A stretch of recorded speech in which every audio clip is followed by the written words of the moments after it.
हरे कृष्णा कृष्णा कृष्णा हरे हरे, हरे राम राम राम हरे हरे। जय राधा माधव राधा माधव राधे, जय गौरानिताय गौरानिताय, गौरानिताय जय गौरानिताय। जय जय प्रभुपाद प्रभुपाद, प्रभुपाद जय जय प्रभुपाद। निताय गौर हरि बोल हरि बोल, हरि बोल निताय गौर हरि बोल। हरे कृष्ण। ओम अज्ञानतिमिरन्धस्य ज्ञानञ्जनशलाकया चक्षुरुन्मिलितं येन तस्मै श्रीगुरुवे नमः। श्रीचैतन्यमनोभीष्टं स्थापितं येन भूतले स्वयं रूपः कदा मह्यं ददाति स्वपदान्तिकम्। वन्देऽहं श्रीगुरु श्रीयुतापदकमलं श्रीगुरून् वैष्णवांश्च श्रीरूपं साग्रजातं सहगण रघुनाथान्वितं तं सजीवं साद्वैतं सावधूतं परिजनसहितं कृष्ण चैतन्य देवं। हरे श्री कृष्ण प्रभु जी, राधा सादर प्रणाम। कृष्ण की आवाज पादा क्लियर नहीं आ रही। सहगण ललिता श्री विशाखान्विताश्च हे कृष्ण करुणा सिंधु दीनबंधु जगतपते गोपेश गोपिकाकांत राधा कांत नमस्तुते। तप्त कांचन गौरांगी राधे वृंदावनेश्वरी वृषभानुसुते देवी प्रणमामि हरिप्रिये। वाञ्छाकल्पतरुभ्यश्च कृपा सिन्धुभैव च पतितानां पावनेभ्यो वैष्णवेभ्यो नमो नमः। जय श्री कृष्ण चैतन्य प्रभु नित्यानंद, श्री अद्वैत गदाधर श्रीवासादि गौर भक्तवृंद। हरे कृष्णा कृष्णा कृष्णा हरे हरे, हरे राम राम राम हरे हरे। नमां विष्णुपादाय कृष्णापृष्ठाय भूतले श्रीमते भक्तिवेदांत स्वामिनिति नामिने। नमस्ते सारस्वते देवे गौरवाणी प्रचारिणे निर्विशेष शून्यवादी पाश्चात्य देशतारिणे। हरे कृष्णा।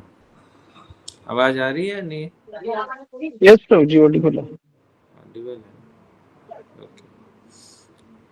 तो लास्ट क्लास में हमने श्लोक संख्या 3 पे चर्चा कर लिया था, जिसमें भगवान अर्जुन को कह रहे हैं कि क्लब्यमास्मागमा पार्थ नैतत्वोपपद्यते क्षुद्रम हृदय दौर्बल्यम त्यक्त उत्तिष्ठ परंतपा।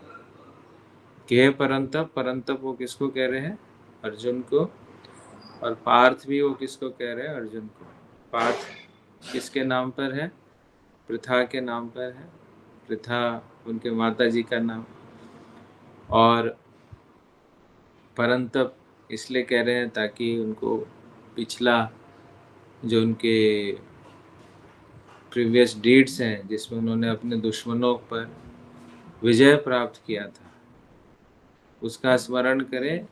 और यह जो क्षुद्र हृदय दौर्बल्यम है, हृदय की जो नपुंसकता है, उस नपुंसकता से वो बाहर निकले। ऐसा मात्र अभी यहाँ पर 2 श्लोक ही भगवान ने बोले। अभी इस देखेंगे, अभी यहाँ पे ओनली 2 वर्ड्स बोले हैं। 2 श्लोकों बोलने के बाद फिर अर्जुन, क्योंकि अभी थोड़ा सा कुरेदा है उनको, अर्जुन को, कि तुम क्यों इस प्रकार की नपुंसकता को प्राप्त कर रहे हो, तुम इससे बाहर निकलो। लेकिन अर्जुन के मन की जो बात है वो खुल कर के आई नहीं है। Where is the real issue, कहाँ पर उनका समस्या है। उनकी असली समस्या जो है इस श्लोक में प्रकट होगी। देखिए कौन क्या श्लोक है, 4 नंबर श्लोक। इसमें कह रहे हैं, अर्जुनो वाच कथम भीष्मम अहम संख्ये द्रोणम च मधुसूदन इषुभिः प्रतियोत्स्यामि पूजार्हावरिसूदना। तो अर्जुन कहते हैं कि कथम मैं किस प्रकार से भीष्म पे संख्य मतलब लड़ूंगा, भीष्म से और द्रोण से, इनसे मैं कैसे लड़ सकता हूँ, क्योंकि ये दोनों मेरे लिए क्या है, बहुत ही पूजनीय है, पूजनीय लोग हैं। विष्णुदेव भी हैं तो पितामह के समान है, क्योंकि अर्जुन के पिताजी जो पांडु है वो बचपन में ही चले गए थे। तो इन सब का जो देख रेख हुआ था, किनके संरक्षण हुआ था, भीष्म पितामह के संरक्षण हुआ था। और अर्जुन जो इतना विख्यात है अपने धनुर्विद्या के लिए, तो इस धनुर्विद्या को किसने सिखाया उनको, द्रोणाचार्य ने। अब सामने द्रोणाचार्य खड़े हैं, सामने भीष्म पितामह खड़े हैं। चलो दुर्योधन की बात समझ आती है, अन्य लोगों की सब बात समझ में आती है, लेकिन भीष्म पितामह द्रोणाचार्य, इन पर किस प्रकार से हाथ उठाया जाए, इन पर मैं किस प्रकार से वह बाण चला सकता हूँ, ये इनके कोर इशू है, जिसका कोर इशू है, जो मेन प्रॉब्लम है अर्जुन की, जिसके कारण वह युद्ध नहीं करना चाहते हैं। ये दो व्यक्तित्व हैं। ये दो व्यक्तित्व कौन है, विष्णुदेव और द्रोणाचार्य, कि ये दोनों उनके लिए कैसा है, पूजनीय व्यक्ति है। तो पूजनीय व्यक्ति के ऊपर कोई क्षति नहीं पहुंचाना चाहता है। जो पूजनीय व्यक्ति होते हैं उनके प्रति हमें किसी प्रकार का कोई अपराध नहीं करना चाहिए। ये बहुत बड़ा अपराध माना गया है कि जिसमें हमसे जो वरिष्ठ हैं, जो सीनियर हैं, उनके प्रति हम कोई क्षति पहुंचाते हैं या कोई अपराध करते हैं तो अच्छा नहीं है, वैष्णव एटिकेट। तो कैसे भीष्म पितामह के ऊपर और द्रोणाचार्य के ऊपर मैं युद्ध करूंगा, तीर चलाऊंगा, ऐसा वो सोच रहे हैं। फिर अगले श्लोक में क्या कह रहे हैं, गुरुर्न हत्वा हि महानुभावान् श्रेयो भोक्तुं भक्ष्यमपीह लोके हत्वार्थकामा तु गुरुनिहैव भुंजीय भोगान् रुधिर प्रदिग्धान्। कह रहे इससे अच्छा तो क्या है कि हमें भीख मांगना चाहिए। भोक्तुम, भैक्ष्यम, भैक्ष्यम, भैक्ष्यम का मतलब है भीख मांगना। कि इससे अच्छा है कि लड़ाई को छोड़ करके हम भीख मांगे, क्योंकि इसमें हमें वध करना पड़ेगा। कैसे, किन लोगों का, जो कि मेरे पूजनीय हैं, जो कि मेरे टीचर्स हैं। और क्या फ़ायदा होगा अगर इनकी हत्या करके अगर कुछ हमें प्राप्त हो भी जाता है, कोई राज्य प्राप्त हो भी जाता है, लेकिन ये जो राज्य है वो किससे सना होगा, खून से सना होगा। खून से लथपथ ऐसे राज्य का भोग करने का कोई लाभ नहीं है। तो जैसे पहले भी हमने चर्चा किया कि चूंकि अर्जुन जो है वो भगवान के शुद्ध भक्त हैं, तो इसलिए शुद्ध भक्तों का जो हृदय होता है वो बहुत ही कोमल होता है।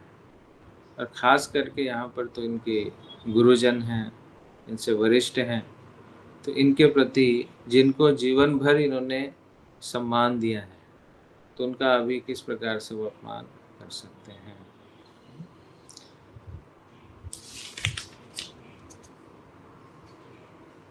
फिर कह रहे हैं, जाते न चैतद्विद्मः कतरन्न गरीयो यद्वा जयेयं यदि वा नो जयेयुः यानेव हत्वा न जिजीषमिषामस्तेव स्थिता प्रमुखे धार्तराष्ट्रः। कह रहे अब मुझे कुछ पता नहीं चल रहा है कि क्या सही है और क्या गलत है, कि हम अगर जीत जाएं या वो लोग जीत जाएं, तो दोनों में क्या सही और क्या गलत है मुझे समझ नहीं आ रहा। तो अगर हम धृतराष्ट्र के पुत्रों का वध कर देते हैं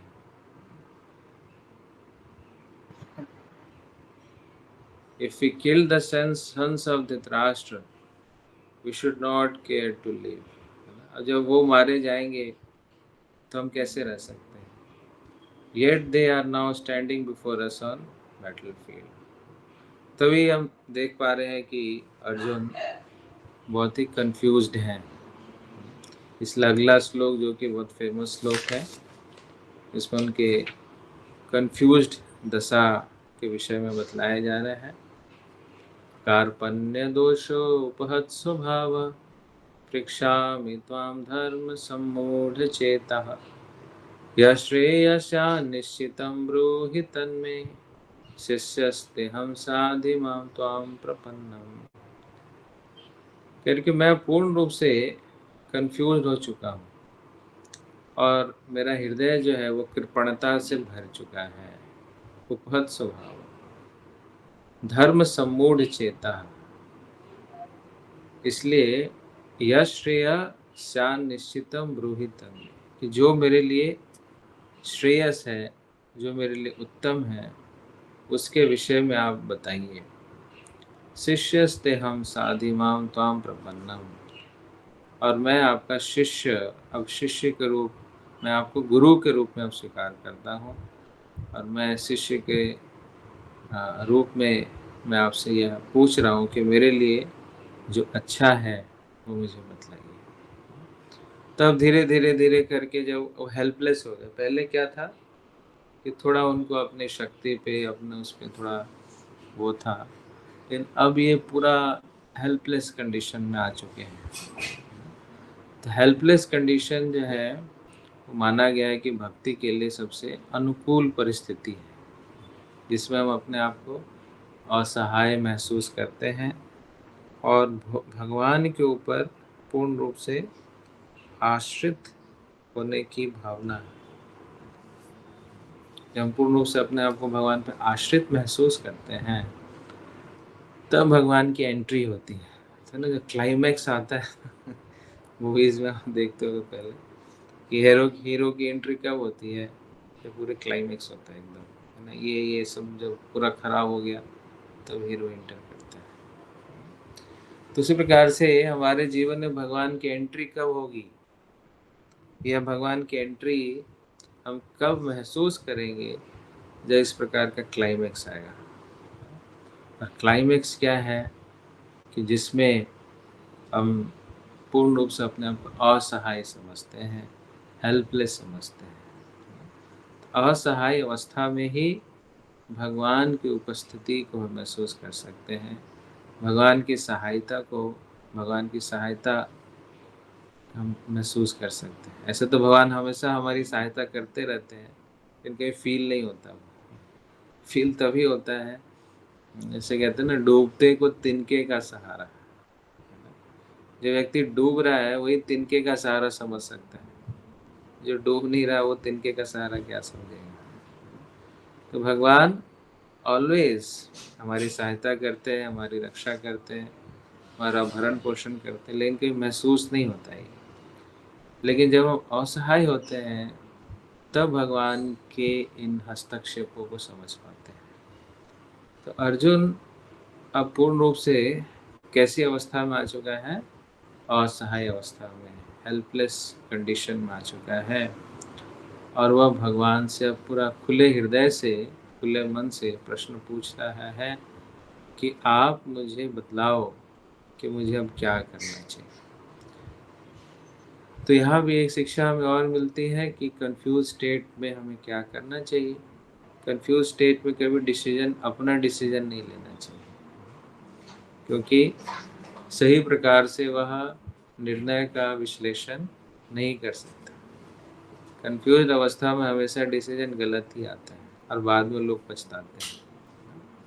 तो इसलिए अपने मन पर उतना विश्वास ना करते हुए, जिनकी मानसिक स्थिति ठीक है और जो स्थित है प्रॉपर बुद्धि में, शास्त्रों में, उनसे सलाह भी जरूर करना चाहिए। अगर इस प्रकार का नियम सभी बना लें कि जब हम परेशान हो, दुखी हो, कोई डिसीजिव फेज हो, या जब हमें डिसीजन लेना हो, तो उस समय चर्चा करके कोई निर्णय लें, डिस्कशन करके कोई निर्णय लें, तो फिर वो डिसीजन हमेशा हमारे लिए फ़ायदेमंद ही होता है। तो यहाँ भी हम देख रहे हैं कि अर्जुन की स्थिति जो है वो इस प्रकार से कंफ्यूज स्टेट में, बहुत बड़ी युद्ध होने जा रही है लेकिन वो निर्णय नहीं ले पा रहा। तो इसलिए अपने निर्णय को उन्होंने किसके ऊपर सौंप दिया है? भगवान के ऊपर सौंप दिया। भगवान श्री कृष्ण, आप मुझे बताएं कि मेरे लिए श्रेयस क्या है। श्री कृष्ण से ही वो क्यों पूछ रहे हैं? क्योंकि उनको पता है कि श्री कृष्ण जो है उनके शुभ चिंतक हैं। तो इस प्रकार का जो डिसीजन है या निर्णय है या चर्चा है, हमें सबके साथ नहीं करनी चाहिए। जब हम परेशान हो तो अपना दुख जो है उस सबके आगे खोलना नहीं चाहिए हृदय को। ढिंडोरा अपने दुख का नहीं पीटना चाहिए। किसके आगे अपना हृदय को शेयर करना है? जो हमें समझते हो और जो हमारे शुभ चिंतक हो। नहीं तो जो हमारे शुभ चिंतक नहीं हैं, जो हमारे दुख को नहीं समझते हैं, उनके आगे अपने हृदय खोलने से क्या होता है? वो और उसको बढ़ा देते हैं या उसको और फैला देते हैं। तो इसका कोई लाभ नहीं है। इसलिए जो हमारे शुभचिंतक हैं, जिन पे हमें भरोसा है, पता है कि ये हमारा इस वीकनेस का कोई फ़ायदा नहीं उठाएंगे, तो उनके आगे अपने हृदय को हमें खोलने का प्रयास करना चाहिए। तो अर्जुन ने यही किया। भगवान जो कि सबके शुभचिंतक हैं, आगे भगवद गीता में बोलेंगे, सुहृद सर्वभूतानां ज्ञात्वा मां शांति भविष्यति। कि सभी जीवों का जो शुभचिंतक है वो कौन है? सभी जीवों का शुभचिंतक मैं हूँ, भगवान। तो हो सकता है कि कोई व्यक्ति थोड़े समय के लिए हमारा शुभचिंतक हो और थोड़े समय के बाद वो शुभचिंतक ना रहे, लेकिन भगवान के साथ ये स्थिति नहीं है। भगवान सदैव से ही, हमेशा से ही हमारे शुभचिंतक हैं। तो उनके आगे दुखी मन से अपने हृदय को स्पष्ट करना, अपने हृदय को खोलना या उनसे प्रार्थना करना कि मुझे आगे क्या करना है, इसके लिए आप मेरा मार्गदर्शन कीजिए, तो इसमें कोई नुकसान नहीं है। तो अर्जुन ने यही किया। उन्होंने शिष्यत्व को स्वीकार किया, शिष्य के पोजीशन को स्वीकार किया और भगवान ने गुरु के पोजीशन को स्वीकार किया। अब जो पोजीशन चेंज हो रहा है, पहले भगवान कृष्ण और अर्जुन के बीच का जो वार्तालाप चल रहा था, वह एक सखा दूसरे सखा के बीच में जो वार्तालाप होती है वह चल रहा था। लेकिन इस श्लोक के बाद से वो पोजीशन चेंज हो चुका है। भगवान अब गुरु के रूप में हैं और अर्जुन जो है वह शिष्य के रूप में है। और अर्जुन ने शिष्य की पद को उन्होंने स्वीकार किया है, तब जाके भगवान ने गुरु के पद को स्वीकार किया। तो शिष्य जब शिष्य बनता है तब गुरु गुरु की तरह एक्ट करता है। अगर शिष्य शिष्य की तरह एक्ट नहीं करेगा तो गुरु गुरु की तरह एक्ट नहीं करता, मतलब वो खुल करके हमें निर्देश नहीं दे पाते। तो गुरु खुल करके निर्देश कब देते हैं? जब वो देखते हैं कि शिष्य तैयार है मेरे निर्देशों का पालन करने के लिए, ग्रहण करने के लिए, तब जा कर के वह गुरु खुल करके अपने शिष्यों को निर्देश देते हैं। लेकिन देखते हैं जिस शिष्य में रिजर्वेशन है, वो खुल करके उतना भी शिष्यत्व को प्राप्त नहीं किया है या अभी उतना योग्य नहीं है, तो उनको वैसा निर्देश नहीं देते हैं जितना वो दे सकते हैं। तो शिष्य जितना डिसाइपल के क्वालिटीज़ को अंगीकार करेगा, उतना गुरु अपने कर्तव्य का जो पालन है वो सही प्रकार से कर पाएंगे। तो प्रामाणिक गुरु के आगे हमें एक प्रामाणिक शिष्य के रूप में भी रहना चाहिए। तो ज़्यादातर स्क्रूटनी हम देखते हैं कि गुरु के ऊपर होती है कि गुरु प्रामाणिक है कि नहीं, शिष्य के ऊपर कोई ज़्यादा स्क्रूटनी नहीं होता। लेकिन क्या होना चाहिए कि शिष्य के ऊपर उतनी ही स्क्रूटनी होनी चाहिए और शिष्य जो है वह जितना डिसाइपलशिप को अंगीकार करेगा, शिष्यत्व को अंगीकार करेगा, उतना गुरु जो हैं वह खुल करके उनको निर्देश दे सकते हैं। तो अर्जुन ने इस श्लोक के बाद से या इस श्लोक में डिसाइपल के रूप में बहुत ही विनम्र होकर के, असहाय होकर के भगवान से याचना कर रहा है कि मुझे आप निर्णय दें, क्योंकि मैं आपका शिष्य बन चुका हूँ। मुझे शाधी माम का मतलब है कि आप मुझे निर्देश कीजिए, शाधी है, मुझे निर्देश दीजिए और मैं आपके शरणागत होता हूँ। तो गुरु से हम क्या एक्सपेक्ट करते हैं? गुरु से हम एक्सपेक्ट करते हैं निर्देश का। गुरु हमें इंस्ट्रक्शंस देते हैं और कोई चमत्कार का हमें वो नहीं रखना। ज़्यादातर लोग जो बाहर के हैं वो क्या समझते हैं कि गुरु कोई चमत्कार करके दिखाएं। मेरे सर में बहुत माइग्रेन हो रहा है और गुरुजी मेरे सर पे हाथ फेरेंगे तो मेरा माइग्रेन ठीक हो जाएगा। जब बैक में पेन हो रहा है तो कंधे पे गुरुजी हाथ रख दीजिए, मेरा बैक का पेन ठीक हो जाएगा। तो गुरुजी इन चमत्कारों के लिए नहीं है। गुरुजी विशेष रूप से किस लिए हैं? निर्देशों के लिए। तो इसको कहते हैं सेवा, गुरु की सेवा। इसको वाणी सेवा भी कहते हैं।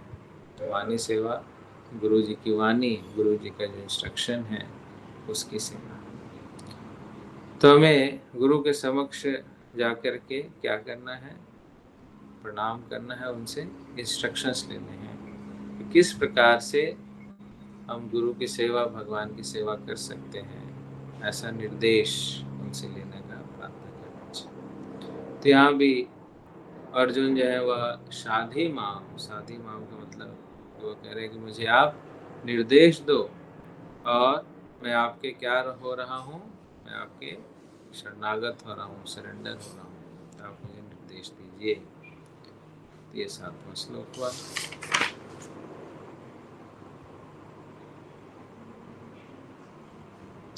तो इस श्लोक में प्रभुपाद जी कृपण शब्द का बड़ा अच्छा इस्तेमाल कर रहे हैं। कृपण शब्द के ऊपर उन्होंने थोड़ा विश्लेषण किया है। तो कृपण का मतलब वो कह रहे हैं कि जो कंजूस लोग हैं, और कंजूस लोग कैसे हैं कि जो अपना कीमती समय पारिवारिक, सामाजिक, देश इत्यादि में ही लगा देते हैं, भौतिक जीवन में ही लगा देते हैं, और अपना कीमती समय जो भगवान की सेवा के लिए बना है, ये मनुष्य देह का जो समय है भगवान की सेवा के लिए बना, उसको वह नहीं लगाते। कंजूस क्या होता है? कोई पैसा बहुत छुपा छुपा के रखता है, उसका सही इस्तेमाल नहीं करता। उसी प्रकार से हम सबको मनुष्य देह का बहुमूल्य समय प्राप्त हुआ है, कीमती, बेशकीमती समय प्राप्त हुआ है।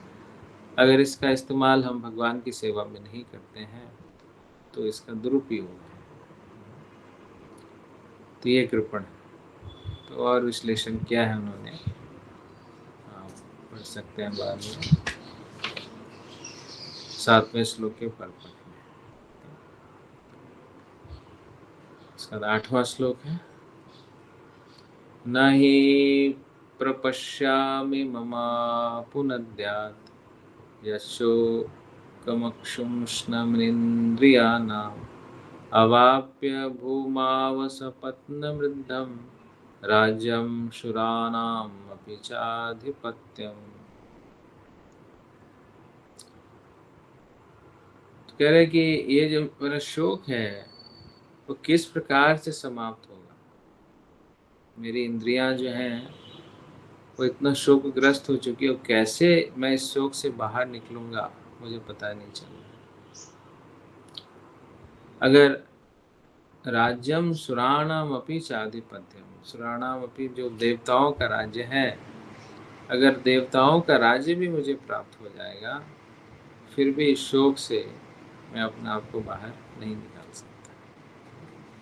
तो हम देखते कोई व्यक्ति बहुत दुखी होता है, कितना भी उसको ऐश्वर्य है, लेकिन फिर भी वह शोक से मुक्त नहीं हो पाता है। ये ऐसा इस प्रकार का इतने बड़े शोक से वो ग्रस्त हो चुके हैं। तो ऐसी दशा में फिर उन्होंने क्या किया, अगले श्लोक में संजय उवाच एवं उक्त्वा ऋषिकेशं गुडाकेशः परन्तपः न योत्स्य इति गोविन्दम् उक्त्वा तूष्णीं बभूवः।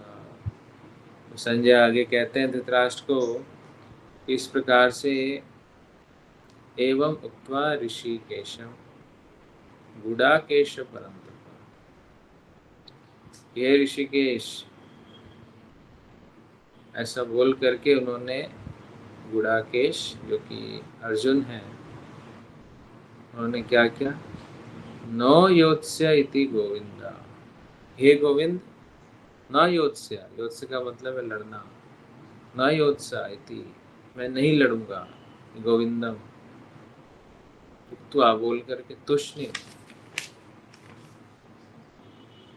तुष्णिम का मतलब वो चुप हो गए और उन्होंने डिक्लेयर कर दिया, उन्होंने डिक्लेयर कर दिया क्या कि हे गोविंद, मैं युद्ध नहीं करूंगा, ऐसा बोल करके वो चुप हो गए। मतलब इतना उनके अंदर मन में उथल पुथल चल रहा है, इतना शोकग्रस्त है कि अंत में उन्होंने निष्कर्ष यह निकाला कि मुझसे युद्ध नहीं होगा, और उन्होंने अपने धनुष को, गांडीव को वहीं पे छोड़ दिया और फिर चुप हो गए, शांत हो गए। फिर क्या होता है, तमोवाच ऋषिकेश प्रहसन्नेव भारत सेनयोरुभयोर्मध्ये विषीदन्तम् इदं वचः। तो इस समय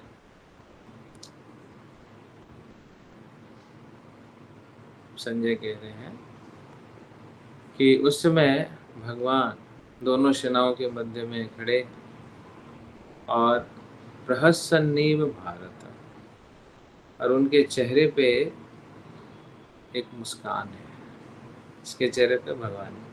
अभी देखिए कि अर्जुन की क्या स्थिति है, अर्जुन किस प्रकार से शोकग्रस्त है, कितना दुखी है, कितना परेशान है, लेकिन भगवान के चेहरे पे क्या है, मुस्कान है।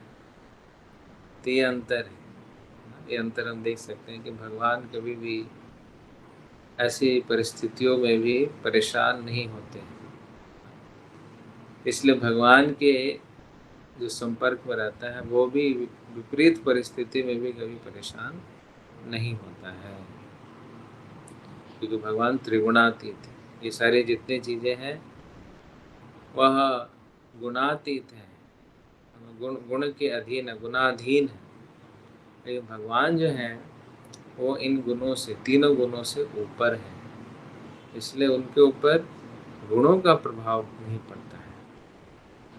देवी एषा गुणमयी मन माया दुरत्या, यह जो तीन गुण हैं वह भगवान की ही तो माया है। तो भगवान की माया भगवान को कैसे प्रभावित कर सकती है, कर सकती है क्या, नहीं कर सकती। जैसे बादल होता है, बादल कैसे बनता है, बादल बनता है सूर्य से, तो क्या बादल कभी सूर्य को ढक सकता है, नहीं, हमें दिखने में लग सकता है, जब हम बादल के नीचे होते हैं तो दिखने में लग सकता है क्या बादल ने सूर्य को ढक दिया है, लेकिन बादल के थोड़ा ऊपर जाओ तो सूर्य वैसा के वैसा ही रहता है। उसी प्रकार से जो गुण है या जो माया का प्रभाव है वो जीवों के ऊपर प्रभाव करती है, लेकिन वह माया के ऊपर, सॉरी, भगवान के ऊपर जो है वो प्रभाव नहीं कर पाती है, क्योंकि भगवान जो है मायातीत है, त्रिगुणातीत है। अर्जुन की यह स्थिति है कि वह विषाद में है, शोक में है, लेकिन भगवान की क्या स्थिति है, भगवान प्रहसनीव, प्रसन्न है, प्रसन्न चित्त है और मुस्कुराता हुआ चेहरा है। तो भगवान हमेशा, आप देखोगे क्या, उनके चेहरे पे हमेशा मुस्कुराहट रहती है। इसलिए कोई व्यक्ति कितना भी दुखी है, अगर भगवान के मुस्कुराते हुए चेहरे का दर्शन करता है तो उसका दुख जो है वो समाप्त हो जाता है। ऐसा भागवत में वर्णन आता है। कोई व्यक्ति इतना दुखी है कि अपने दुख से उसने एक समुद्र बना दिया है, इतना दुखी है, लेकिन इस शोक के अवस्था में भी अगर वो भगवान के मुस्कुराते हुए चेहरे का दर्शन करता है तो उसका जो समुद्र है, शोक का समुद्र, वो समुद्र समाप्त हो जाता है। इसलिए हम मंदिर जाते हैं, मंदिर में भगवान के सुंदर रूप का दर्शन जो है वो ध्यान पूर्वक करना चाहिए। इतना ध्यान पूर्वक हम भगवान के सुंदर रूप का दर्शन करते हैं उतना हमारा हृदय का जो शोक है, दुख है, वो समाप्त हो जाता है। जैसे 4 प्रकार के लोग आते हैं भगवान के दर्शन करने के लिए, भगवान के प्रपन्नम होते हैं, शरणागत होते हैं। उनमें से सबसे ज़्यादा लोग जो भगवान के समक्ष पहुँचते हैं वह हैं दुखियारी लोग, जो दुखी लोग होते हैं। तो ऐसे दुखी लोग जो भगवान के हंसते हुए चेहरे का दर्शन करते हैं, क्योंकि मंदिर में हम देखते हैं कि कोई भी मंदिर हो, ठाकुर जी के जितने भी विग्रह हैं, सभी विग्रहों में आप क्या देखते हो, भगवान के चेहरे पर क्या है, मुस्कान है, स्माइलिंग फेस। और अपनी मुस्कान भरी चेहरे से वो सबको आकर्षित करते हैं, सबको मोह लेते हैं, इसलिए वो चित्त चोर। तो जब हम मंदिर आते हैं तो भगवान के सुंदर रूप का दर्शन भी ध्यान पूर्वक करना चाहिए। इससे हमारे सारे दुख, सारे कष्ट वो समाप्त हो जाते हैं।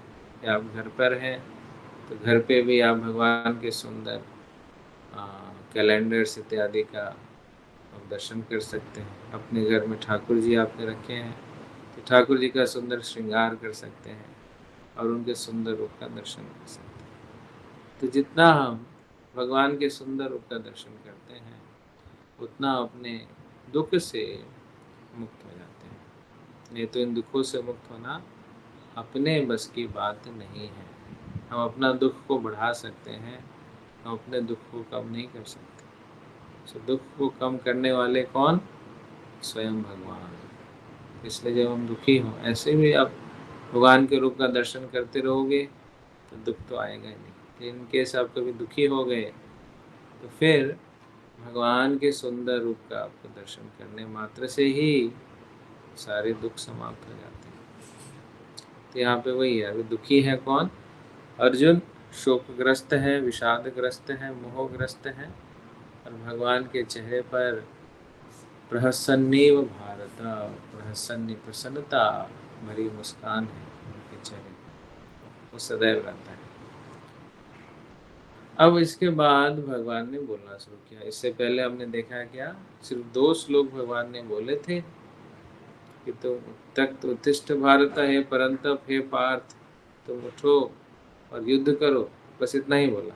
लेकिन अर्जुन ने फिर से बोलना शुरू कर दिया कि कैसे मैं युद्ध करूंगा, मेरे आगे तो भीष्म पितामह हैं, द्रोणाचार्य हैं, इनके समक्ष में युद्ध नहीं कर सकता। और फिर बोलते बोलते वो फिर से चुप हो गए। अब जो पूर्ण रूप से उनके मन की सारी बात बाहर निकल चुकी है, तब जाकर के भगवान ने बोलना शुरू किया है। यहाँ पर हम देख सकते हैं कि श्री कृष्ण का कितना धैर्य है। वो पहले भी बोल सकते थे, लेकिन उन्होंने वेट किया कि अर्जुन अपने मन की बात जो है वो खुल करके बोल ले, फिर मैं इसको कुछ बोलूँगा। तब वो तैयार होगा। जब सब अपना हृदय खोल चुका होता है तब हम कुछ बोलते हैं, तब व्यक्ति को समझ आता है। और अगर उसने अपनी पूरी बात कंप्लीट नहीं की है और बीच में ही हम बोलना शुरू कर देते हैं तो हमारी बात को सुना नहीं जाता। तो ये भी एक शिक्षा हम इस अध्याय से ले सकते हैं कि आपके आगे कोई बोलना आ रहा है, अपने दुख को व्यतीत करता है, तो उसकी पूरी बात को पहले सुनो, बीच में टोको मत। हम टोक देते हैं, वो उसका आधी बात, वो पूरी बात बोल भी नहीं पाता बेचारा। बोल नहीं पाया, फिर हम जो उसको बोलेंगे उसको सुनाई कहाँ से देगा। व्यक्ति सुनता तभी है जब इधर उसका खाली हो जाता है। अगर उसका यह भरा हुआ है तो फिर वो सुनेगा कैसे। तो अर्जुन ने अपने पूरे मन की बात जो है, जो विषाद है उसके मन में, सब कुछ उसने बाहर निकाल दिया, स्पष्ट कर दिया। उसके बाद से भगवान ने जो बोलना शुरू किया। तो अगले श्लोक से हम देखेंगे भगवान गुरु के रूप में भूमिका निभाएंगे और गुरु के रूप में शिक्षाएं देंगे। जो भगवद गीता की शिक्षाएं हैं वो मुख्य रूप से अब प्रारंभ होंगी। भगवद गीता की जो शिक्षा अर्जुन के माध्यम से हम सबको प्राप्त हो रही है वो अब प्रारंभ होने जा रहा है। तो अगली क्लास में हम श्री भगवान वाचा, भगवान ने अर्जुन को क्या क्या शिक्षा दी, प्रारंभिक में उन्होंने आत्मा के विषय में बताया है और भी बहुत सारी चीज़ें हैं इस अध्याय में। तो अगली क्लास में हम इस पर डिस्कशन करेंगे। तो अभी जो हमने डिस्कशन किया उसमें अगर किसी का कोई प्रश्न है तो वो अनम्यूट करके पूछ सकता है।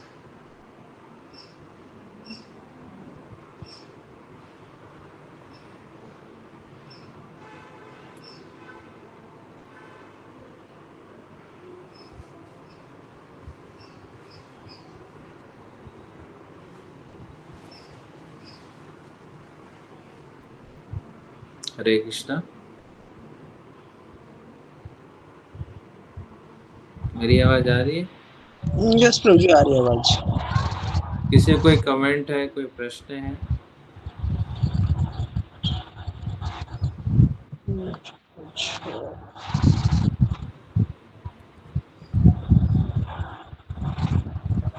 आज हमने क्या क्या चर्चा किया, कौन बताएगा?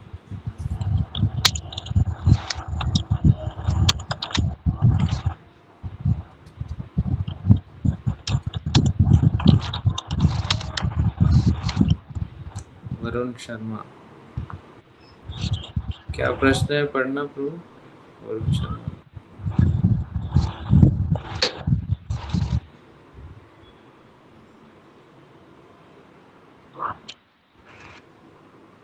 जीवनदीप प्रभु।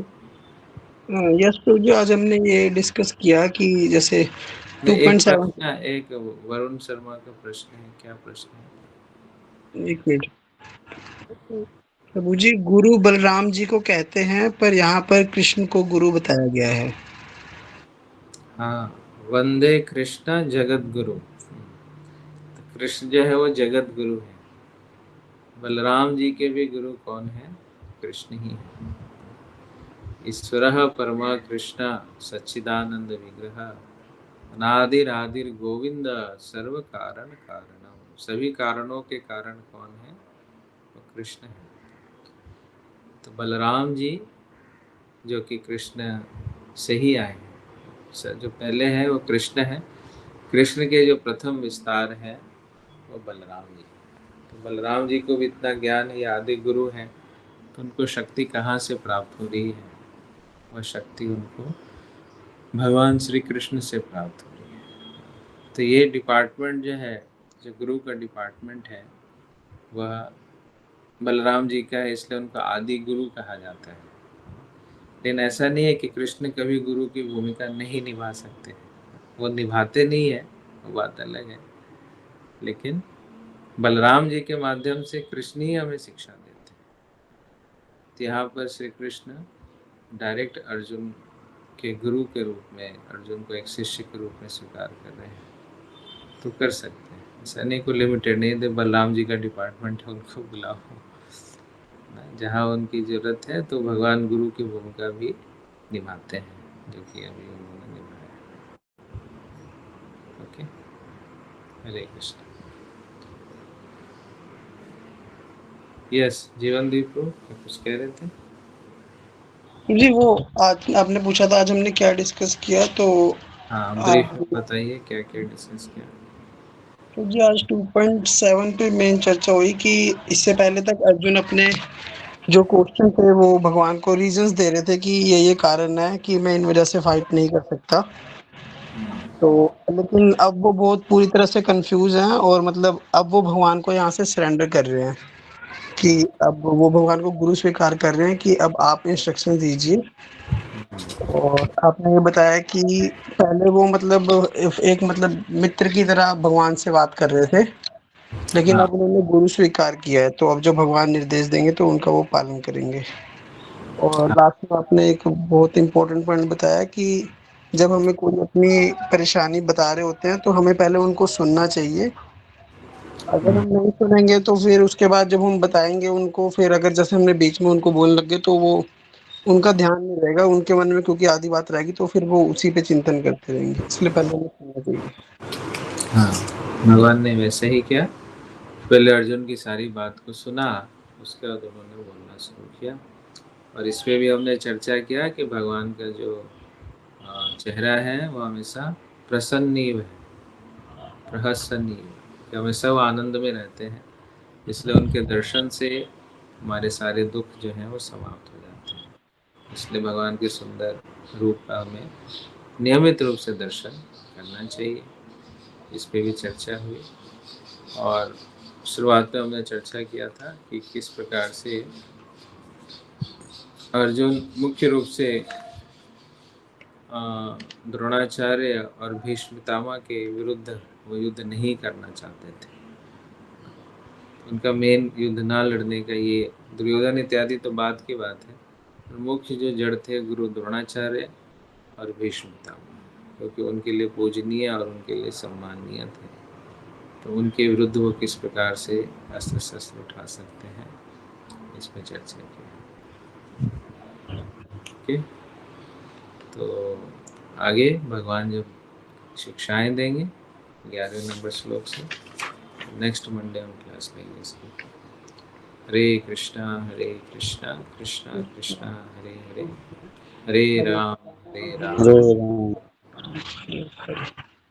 श्री श्री राधा माधव की जय, श्री श्री गौर निताई की जय, जगत गुरु श्री प्रभुपाद महाराज की जय। हरे गौर प्रेमानंदे। हरि हरि बोल।